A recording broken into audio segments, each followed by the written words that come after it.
അപ്പോൾ നമ്മുടെ ഈ ഒരു സെഷന്റെ ഉദ്ദേശം 9th 10th 11th പഠിക്കുന്ന കുട്ടികൾക്ക് ഭാവിയിൽ JEE എക്സാം എഴുതിയിട്ട് ഇന്ത്യയിലെ ഏറ്റവും പ്രീമിയർ ഇൻസ്റ്റിറ്റ്യൂട്ടുകളിലേക്ക് എത്തണം എന്ന ആഗ്രഹമുള്ള സ്റ്റുഡൻസ് ആണ് ഉള്ളത്.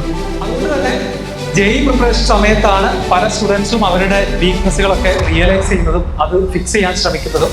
ഫിസിക്സ് ആണ്, കെമിസ്ട്രി ആണ്, പിന്നെ മാത്സ് ആണ്. സോ ഈ 3 സബ്ജക്ട് അതെങ്ങനെ പഠിക്കാം, എങ്ങനെയൊക്കെയാണ് പഠിച്ചു തുടങ്ങേണ്ടത്? ടോപ്പ് 5000 ആയിട്ടുള്ള കുട്ടികളെ എന്ത് ചെയ്യുന്നുള്ളൂ, IITകളിൽ എത്തുന്നുള്ളൂ. അപ്പോൾ ആ കുട്ടികളുടെ കൂടെയാണ് നമ്മൾ എന്ത് ചെയ്യാൻ പോകുന്നത്, നമ്മുടെ എഞ്ചിനീയറിംഗ് പഠിക്കാൻ പോകുന്നത്. Because sometimes later becomes never. Okay, എപ്പോൾ തുടങ്ങണം?